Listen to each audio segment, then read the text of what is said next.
les amis, bienvenue dans cette vidéo des petits Girards, cette nouvelle vidéo des petits Girards qui va traiter de notre voyage en Espagne. On va récupérer notre petite fille en Espagne, hein, qui est dans la province de La Rioja à Logroño. On dit Logroño, je crois, hein, à Logroño, et puis on va remonter tranquillement. Je vais vous présenter aussi notre nouvelle acquisition, puisqu'on a changé la télé. On a pris une télé plus grande parce que plus elle ne voit pas très bien. Et puis on a surtout une télé connectée maintenant. Donc voilà, plus de problème avec l'antenne SAT.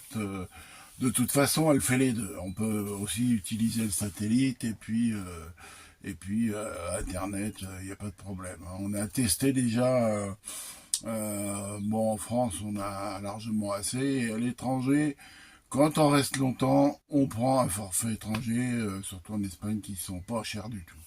Donc on vous fera voir tout ça. Allez, écoutez les amis, je vous dis à plus, à tout à l'heure, je vous présenterai la nouvelle télé. Eh bien, voici les amis, la nouvelle télévision. Donc c'est c'est une Strong, hein, c'est une télé Google connectée qui doit faire 24 pouces. Ça fait à peu près en diagonale 60, je vais vous dire ça, 60, alors l'écran. 60 cm en diagonale. Donc voilà, cette télé, elle fonctionne avec le Wi-Fi du téléphone, par Internet. On a toutes les applications. Elle fonctionne aussi par satellite. Donc voilà, on a les replays des films, on a accès à plein de séries. Donc là je suis pas connecté, donc c'est pour ça que ça fonctionne pas. On a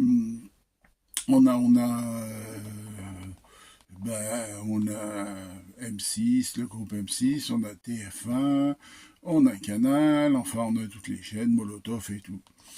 Voilà, donc c'est surtout pour l'étranger, puisque quand on arrive au moitié de l'Espagne, on n'a plus de satellite parce qu'il arrose plus, donc voilà.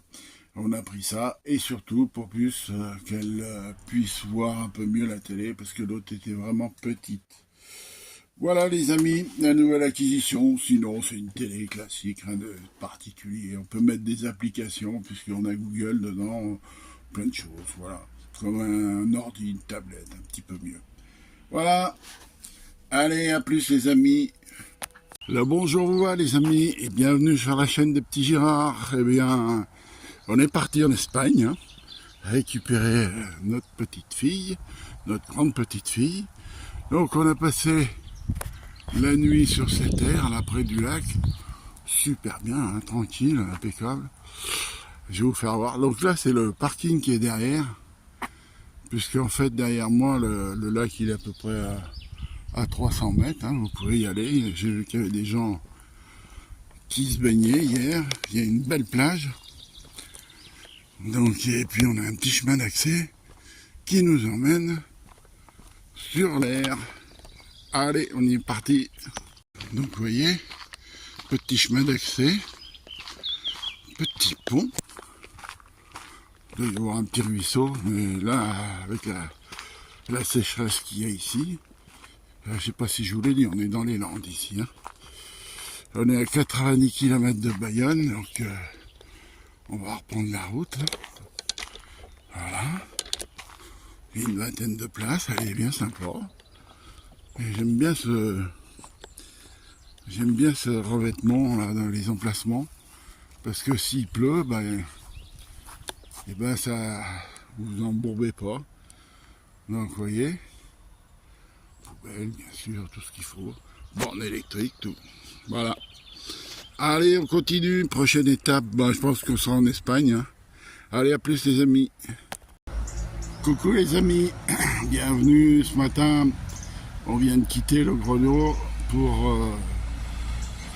un petit village dans la Rioja. Et on est sur une aire super. C'est magnifique. Borne électrique, tout ce qu'il faut. Vraiment, bon, regardez un petit peu la verdure qu'il y a ici. On est parti à peu près déjà à 30 degrés à Logroño et on arrive ici à 24. Il n'y a pourtant que 28 km qui séparent. Donc, on va être très bien. Allez, je vous fais continuer la visite. Simplement une petite précision. Hier à Logroño, on est arrivé 30-36 degrés, enfin un truc de fou. Et puis après, un gros orage, dont un orage de grêle, un bon orage de grêle. Chance pour nous, c'est que on était juste en face d'une station-service, on a pu aller se mettre à l'abri le temps de l'orage. Allez, on continue. Allez, petite rue typique espagnole, avec magnifique église qu'on ira voir cet après-midi, qu'on ira visiter.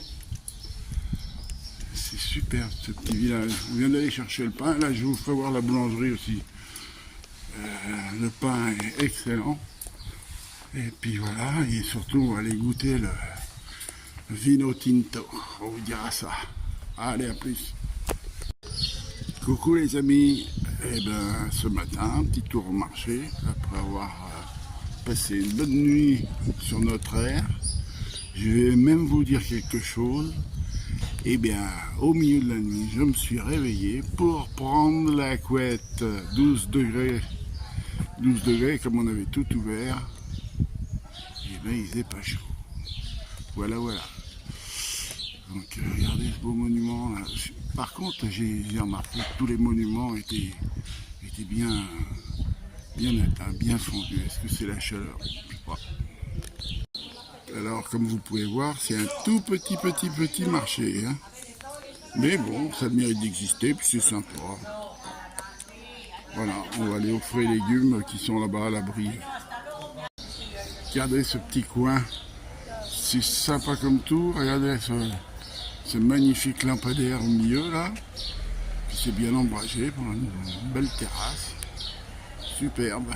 Allez, ça continue. Voilà, on est aux fruits et légumes. Ah, c'est sous abri. Voilà, moi, je pense que je vais prendre peut-être envie de tomates. Si, elles sont là-bas. Ouais.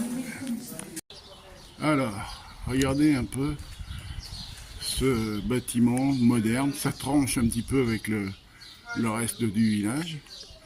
Je pense que c'est un musée du vin ou une bodega un peu moderne. Voilà. Mais c'est vrai que c'est pas mal. On va s'en approcher, donc il faut voir. Alors voilà. C'est ici la bodega Valdelana où on prend les jetons pour l'électricité. C'est super dedans, hein, mais une vraie cave à vin, c'est magnifique. Par contre, je sais pas si je peux filmer dedans. Et vous voyez, il y a des petits restos et tout. D'ailleurs, à midi, on va s'en faire. Allez.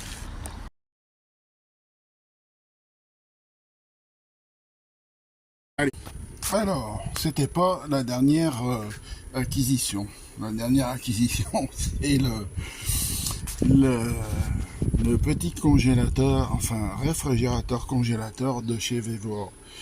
C'est un 30 litres et comment dire 30 litres avec un seul compartiment. J'ai pas voulu deux compartiments, donc voilà.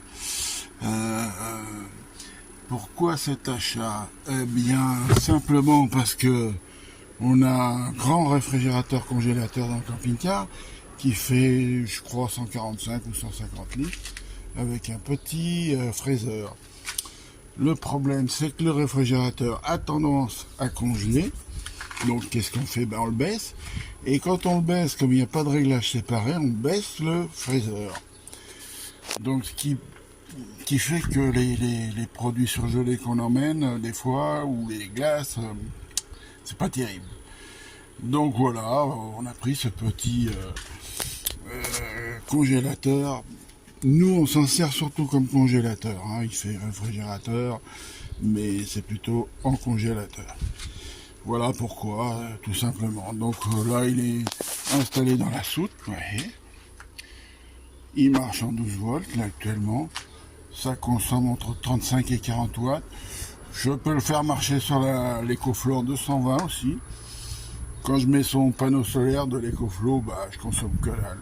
Quand il y a du soleil comme aujourd'hui, rien du tout. Alors, je vais pas vous la présenter parce que ça a été présenté 50 fois sur YouTube.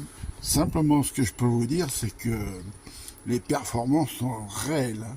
C'est vraiment avec plus de 30 degrés, on descend. Moi, je suis descendu à moins 19 et elle est donnée pour moins 20, à moins 19 avec le thermomètre que je vais vous faire voir. Donc là, ça a bien été contrôlé avec ce thermomètre là, je ne sais pas si vous me voyez bien. Voilà, et effectivement ça correspond bien, hein. C'est vraiment incroyable. La vitesse de refroidissement, et non, c'est vraiment, on en est bien content. Voilà. Bon, ben, on va clôturer cette vidéo. Bon, on est de retour à la maison un peu plus tôt que prévu, hein, parce que, au vu des températures qu'il y avait. Voilà, allez, à plus. Alors, dernière précision pour le petit congèle, la glacière congèle Vévor. Vous pouvez la commander par le téléphone via une application que je vais vous mettre à la fin de la vidéo. Je crois que c'est Car Fridge Freezer, quelque chose comme ça. Donc on trouve en ligne, qu'on trouve sur le Play Store. Voilà, et de là, ben, à partir du téléphone, même la glacière dans la soute du camping-car, on peut la commander d'ici, tout en roulant, si on a besoin d'intervenir dessus. On peut bloquer les paramètres, c'est-à-dire du téléphone, on bloque tout, la température, ce qu'on a programmé, et après, sur la glacière, vous pouvez intervenir, mais ça ne fonctionnera pas. Tout est géré par le téléphone à partir du moment où vous avez bloqué. Voilà. Bon, ben, fin de la vidéo et je vous dis à bientôt les amis.